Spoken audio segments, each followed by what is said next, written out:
My grandfather turned out to be a former CIA agent with multiple fake identities.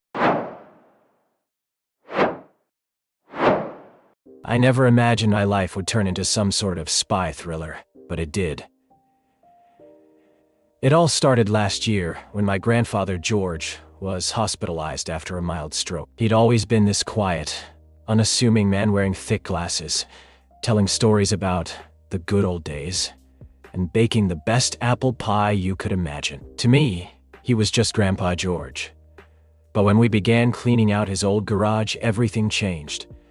Among the dusty boxes and old newspapers, I found a small metal case locked with a combination lock. Grandpa had never mentioned it, and I thought it was probably just some old toolkit or paperwork. I spent the better part of an evening fiddling with the lock until I managed to open it. Inside were several folders filled with documents, IDs under different names, black and white photographs, and even a few floppy disks. What caught my attention most were the IDs stamped with the CIA logo, each bearing a different name. They looked like fake passports. I was stunned. The next morning, I showed the documents to my mom. She turned pale and whispered, "We always suspected Grandpa had secrets, but we never thought it was this serious." From that moment, I knew I had to find out who my grandfather really was. The following weeks became a blur of research and questions. I had never imagined my family hiding such a secret. I started going through every photo album, every dusty box in the attic, hoping to uncover clues. One photo stood out. It was an old black and white shot of a younger George with a group of men in suits. They looked serious. The kind of men you see in spy movies, no smiles, no warmth. On the back was scribbled Berlin, 1967. Curious, I searched online for CIA activities in Berlin during the late 1960s and found that the agency was heavily involved in espionage during the Cold War. Could my grandfather really have been part of that? I also found his old diaries, which were heavily coded. It took days just to decode the simplest phrases. They talked about assignments, targets, and safe houses. There was even mention of multiple aliases. He used names I had never heard before. One evening, I called my grandmother. She was reluctant to talk at first, but finally admitted, George. He was recruited right out of college. He went undercover more times than I can count. That's why he was always so secretive. But the story wasn't as heroic as I expected. Grandma hinted at dangerous missions, betrayal, and being hunted by enemies not just abroad, but sometimes even at home. I realized my grandfather's past was far more complicated than I could ever imagine. As I dug deeper, I found a man torn between loyalty to his country and loyalty to his family. I found letters from George to my grandmother, written in code, expressing fear and regret. He spoke about the toll his secret life took on their marriage, and how he missed his children growing up. One letter mentioned a mission that went terribly wrong, forcing him to abandon his real identity and assume a new one. The strain of living multiple lives was evident on every page. I started to understand why he never spoke about his past, not because he wanted to hide it, but because it was a burden too heavy to share. I also learned that some of his fake identities weren't just cover names, they were entire lives. George had passports, bank accounts, and even friends under these other names. It was like he was several different people at once. What shocked me the most was discovering that some of these identities had led to mysterious incidents. One alias was connected to a small town in Florida, where a supposed businessman disappeared without a trace in the late 1970s. I couldn't help but wonder, what had my grandfather been involved in? And why did these secrets stay buried for so long? Finding out all this changed how I saw my family and myself. The man I thought was just my sweet old grandfather was actually someone who had lived a dangerous double life. It also raised questions about trust and identity. How well do we really know the people closest to us? And how much of ourselves do we hide behind masks? I don't have all the answers yet, but I'm determined to uncover the whole story. The more I dug into Grandpa George's past, the more I realized just how tangled his life had become. I started piecing together bits and pieces from the documents, diaries, and old photos. But what shocked me most were the stories hidden beneath the surface, missions that felt straight out of a thriller, yet were brutally real. One of the first clues came from a thin, battered notebook with Berlin 1967 scribbled on the cover. Inside, George had meticulously noted every detail about a covert operation involving a defecting Soviet scientist. The mission was to extract the scientist and bring him safely to the United States without alerting the KGB. Reading George's account, I could feel the tension and fear in his words. He described shadowy figures following him through cold, foggy streets, secret meetings in underground bars, and coded messages exchanged under streetlights. But things didn't go as planned. According to the diary, the scientist was captured just days before their escape. George wrote about how the entire operation was compromised, and he narrowly escaped an ambush by switching his identity mid-mission. That's when he adopted one of his many aliases, Robert Hayes. Robert Hayes was a persona George created to vanish in plain sight. With a new name, passport, and even a different accent, he lived as a small-time businessman for months, constantly moving to avoid detection. His letters hinted at the loneliness and paranoia he endured. What struck me was how his missions often forced him to choose between his duty and his family. George wrote heartbreaking notes to my grandmother, expressing his sorrow at being absent during my mother's childhood. It was clear his secret life had cost him dearly. Then there was the Florida incident.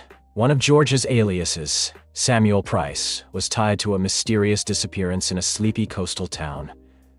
Local newspapers from the late 70s mentioned a businessman who vanished without a trace. A few articles speculated about debts and shady deals, but no concrete answers. I managed to track down an old friend of Samuel Price, who was now in his 70s and hesitant to talk at first. When I explained who I was, his eyes widened, and he sighed deeply. Samuel was complicated, he said. He wasn't just a businessman. We never really knew who he was. One day he was there, the next gone. Some people said he ran from something. Others thought he was running to something. No one really knew. It was chilling to realize that one of my grandfather's identities had left such a shadowy trail. Meanwhile, my grandmother's stories added another layer of complexity. She told me about the constant fear of being watched and the strain it put on their marriage. Sometimes George disappeared for days without explanation, leaving her terrified and confused. I didn't know who he was anymore, she admitted. He was a stranger wearing my husband's face. Despite everything, she never left him. Their bond was stronger than secrets and danger. But I could see how the years had worn them both down. As I pieced together the puzzle, I started to wonder about the man beneath the many faces. Was he a hero, a victim, or something in between?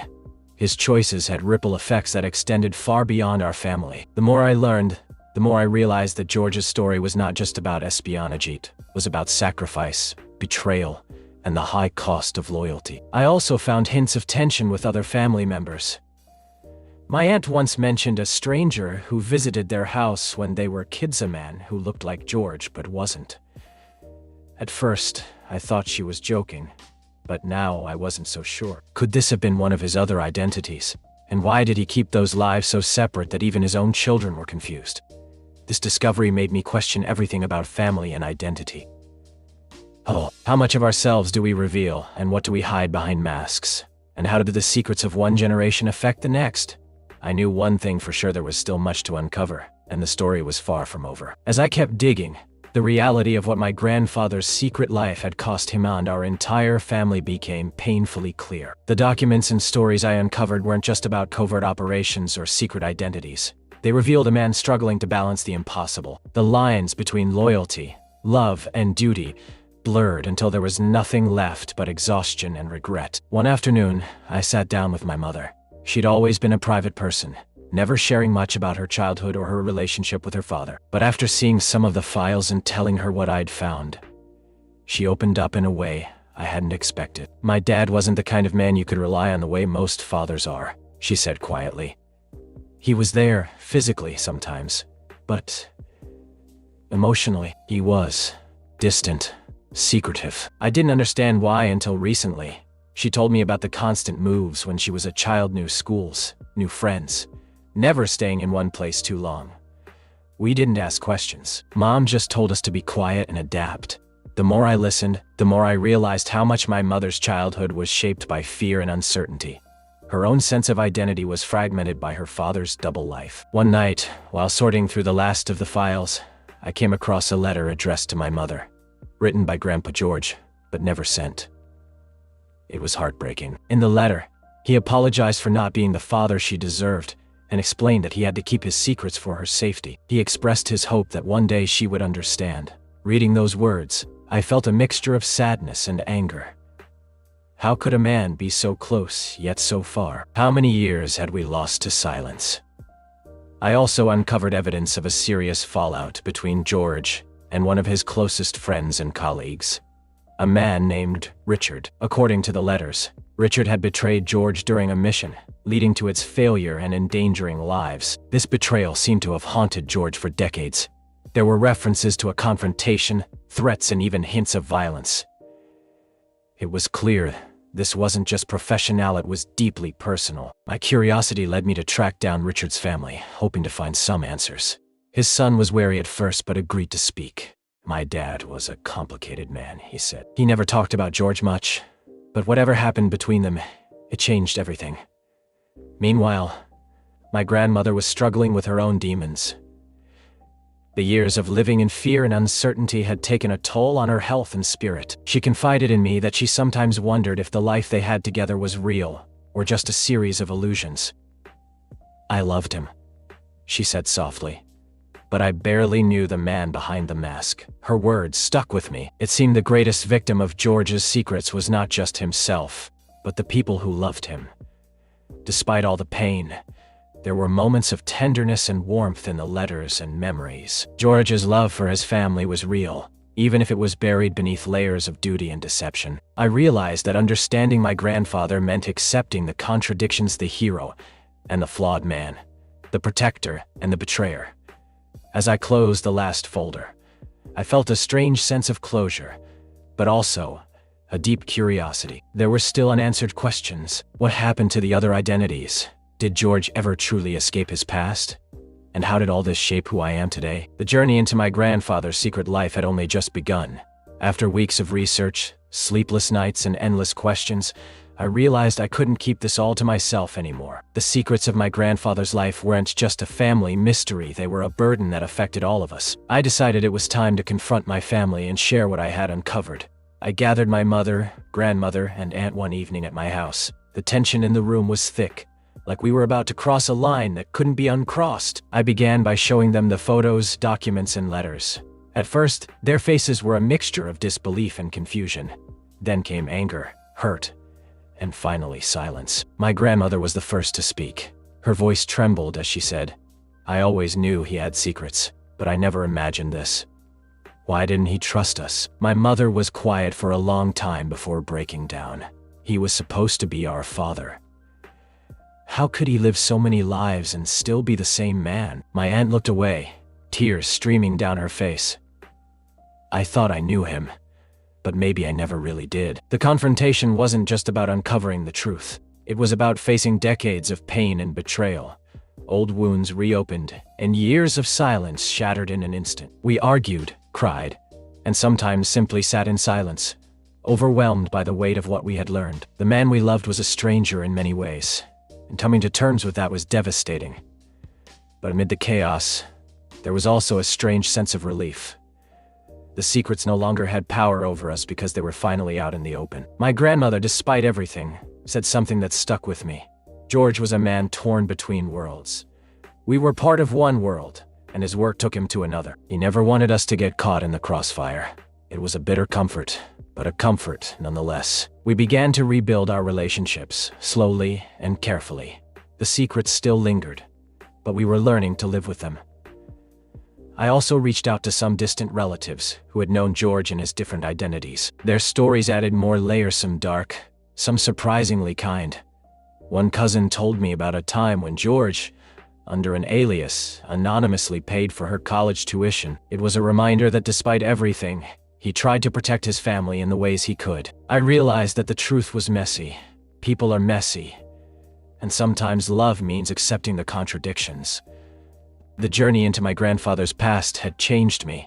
It forced me to question who I was and what family really means. There are still mysteries left, names I haven't traced, missions I don't fully understand. But I'm ready to keep digging, because some stories, no matter how painful, need to be told. After revealing the truth about my grandfather to my family, I expected the dust to settle, maybe a bit of awkwardness, some lingering questions, but ultimately, a sense of closure. Instead, what happened next shook my world in ways I hadn't anticipated. At first, my friends noticed I was distracted, often lost in thought. I couldn't blame them. I was trying to process how a man I had known as a kind grandfather could have lived a life full of lies, danger, and betrayal. It made me question everything about trust and identity, not just in my family, but in the people around me. One afternoon, my closest friend, Jason, asked me bluntly, "Dude, what's going on? You're acting different. You've been shutting me out." I hesitated, then decided to tell him some of the story.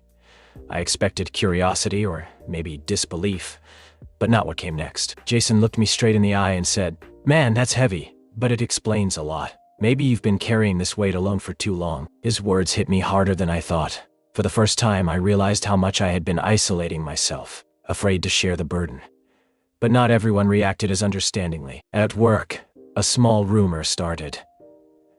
Someone overheard a fragment of my family drama and twisted it into some sensational gossip about secret agents and spy families.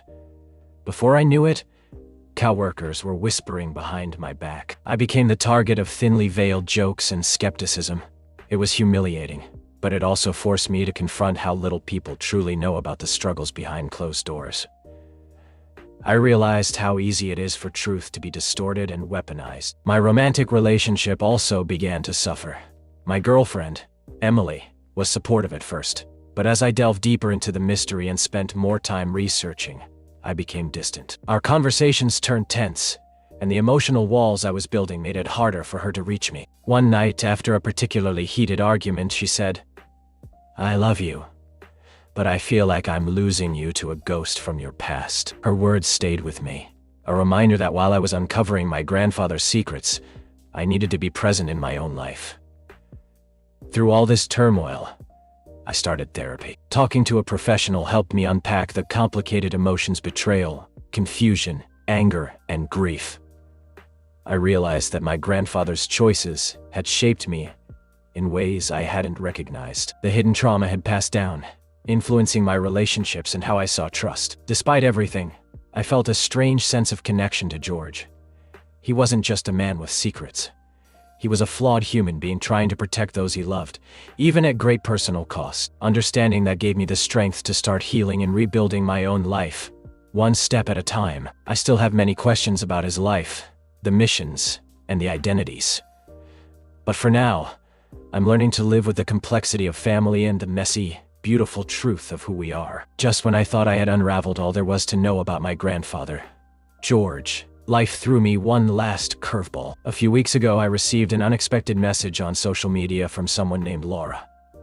She claimed to be a distant relative of something I had never heard before. At first, I was skeptical, but as we exchanged messages, she shared something that shook me to the core. Laura's grandmother had known George during one of his secret leveses, Michael Reynolds, a name I had seen briefly in one of the old notebooks, but never connected to anything real. She said that under this alias, George had fathered another child, my half-uncle, someone no one in our immediate family had ever mentioned. I was stunned. For years, our family story had been about absence, secrecy, and loss, but this revelation added a whole new layer. Laura sent me photos, letters, and even a birth certificate. The pieces fit together in a way that was impossible to ignore. The idea that George had another family, another life hidden so completely, felt like both a betrayal and a strange relief. It explained so much about the man who had always been distant, living in the shadows. I reached out to this half-uncle David. The conversation was awkward at first, but slowly, walls came down. David shared his own story of childhood without knowing his father, questions unanswered, and a longing for connection. Meeting him felt surreal, like discovering a missing piece of my identity. Bringing David into our family was not easy. Some relatives were hesitant, others curious, and a few openly resistant. But over time, we began to build bridges. This final secret forced us to confront the full truth. That family is complicated, messy, and often imperfect, but it is also resilient. In the end, Grandpa George was more than the sum of his secrets and lies. He was a man shaped by impossible choices, driven by love and fear, and flawed like all of us. His story taught me about forgiveness, not just of others, but of myself, about the cost of silence and the power of truth. As I close this chapter of my life, I carry with me the lessons of the past and a hope for a more open future. Family is not just about blood or secrets. It is about connection, understanding, and the courage to face the truth even when it hurts. Thank you for following this story. If you want, I can help craft a summary or reflection post to wrap it up perfectly for your Reddit audience. If you like this video, please subscribe for more.